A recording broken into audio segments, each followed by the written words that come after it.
Hello students, स्वागत है आप सभी का ओपाइन मैथ्स पॉइंट्स पर। बच्चों, आज की ये जो वीडियो है ना बहुत ज्यादा इंपॉर्टेंट होने वाली है, क्योंकि आज की इस वीडियो में आपको बताने वाले हैं एक बहुत ही लाजवाब ट्रिक। आपको एक क्वेश्चन सामने दिखाई दे रहा होगा आपको अपनी स्क्रीन पर। तो क्वेश्चन में ये बोला कि तीन जो डाइज है ना वो थ्रो की जाती हैं, तो आपको प्रोबेबिलिटी निकालनी है कि तीनों का जो सम है ना वो आपका ग्रेटर देन या फिर इक्वल टू आ जाए किसके, 15 के। ऑप्शन आपके सामने है। ये जो क्वेश्चन है वो 2022 की जो परीक्षा हुई थी एनडीए, उसमें पूछा गया था, और इसी तरीके का एक क्वेश्चन एनडीए 2023 की परीक्षा में भी पूछा गया है।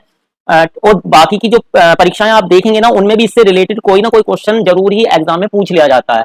अगर आप इसको जर्नल बेस से सोल्व करने की कोशिश करेंगे तो ये बहुत ज्यादा समय आपका ले लेगा। तो उससे बचने के लिए एक बहुत ही शानदार ट्रिक है बच्चों, जिसको आप आसानी से याद भी रख सकते हैं और अपने समय को बचा भी सकते हैं। तो आइए पहले हम उस ट्रिक के बारे में बात करते हैं। तो ट्रिक क्या है उसके बारे में हम पढ़ लेते हैं। जब भी तीन डाइज एक साथ फेंकी जाएंगी ना, कितनी डाइज एक साथ फेंकी जानी है? तीन। जब भी तीन डाइज आपकी एक साथ फेंकी जाए ना तो आपको ये ट्रिक फॉलो करनी है और उस पर आपको सम लाना हो। मान लीजिए तीन डाइजों पे सम आपको 12 लाना हो या फिर 13 लाना हो, ठीक है, या फिर कम से कम 13 लाना हो। तो ऐसे सभी केसेस में आप इस ट्रिक को जो है यूज कर सकते हैं। चलिएगा, आपको क्या करना है भाई, अगर हम सबसे कम नंबर की बात करें, तीनों पर जो जोड़ के आएगा वो 3 आ सकता है, ठीक है।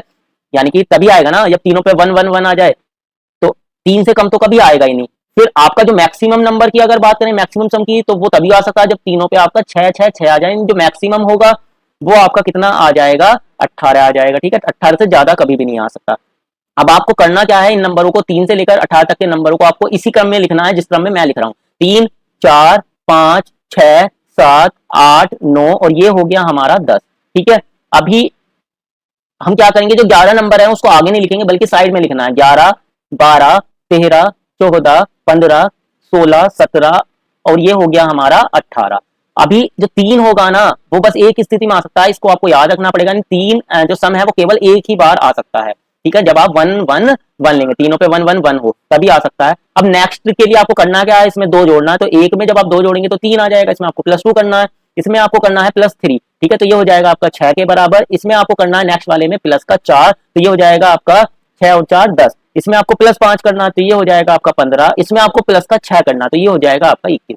अभी यहाँ से थोड़ा ध्यान रखना है, यहाँ पर आपको +7 नहीं करना बल्कि अब क्या करना है, प्लस का 4 करना है, तो ये हो जाएगा आपका 25। और अब करना है +2 तो ये हो जाएगा आपका 27। यानी कि जो सम 10 है ना वो 27 तरीकों से आ सकता है, ठीक है। अभी ये जो सीरीज आपकी आई है इसको उल्टा करके लिखना है, तो ये हो जाएगा आपका 27, फिर आ जाएगा आपका 25, फिर आएगा आपका 21, फिर नेक्स्ट होगा आपका कितना 15, और फिर नेक्स्ट हो जाएगा आपका 10, और फिर हो जाएगा आपका 6, फिर हो जाएगा आपका 3, और लास्ट यानी कि 18 जो है वो केवल एक ही तरीके से आ सकता है। अब मान लीजिए आपको जो है प्रोबेबिलिटी निकालनी है, कितनी सम कितने आने की, 13 लाने की प्रोबेबिलिटी निकालनी है। तो जो 13 है वो कितनी बार आएगा आपका 21 बार, और टोटल 3 डाइस को फेंकने के जो तरीके होंगे वो 6 की घात 3 यानी कि 216 हो जाएंगे। तो ये आपकी प्रोबेबिलिटी आ गई।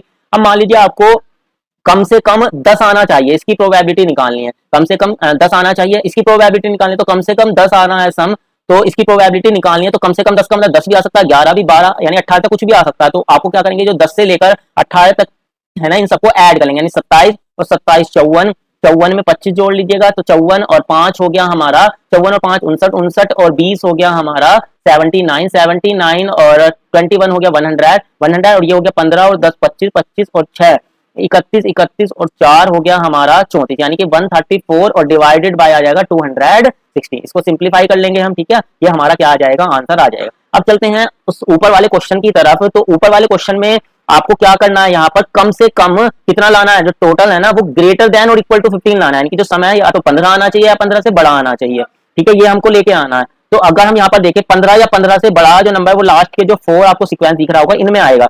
15 17 16 17 18, तो ये जो राइट में नंबर है इनको सम करेंगे तो कितना आएगा आपका 10 और 6 16 और 3 19 और 1 20, तो 20 आ गया फेवर में। टोटल हो जाएंगे हमारे 216। अब इसको सिंप्लीफाई कर लेंगे तो ये हो गया हमारा 4 पंजे 20 और 4 से काटेंगे 4 पंजे 20 4 चौक 16, यानी कि 5/54 इसका आपका आंसर आ जाएगा।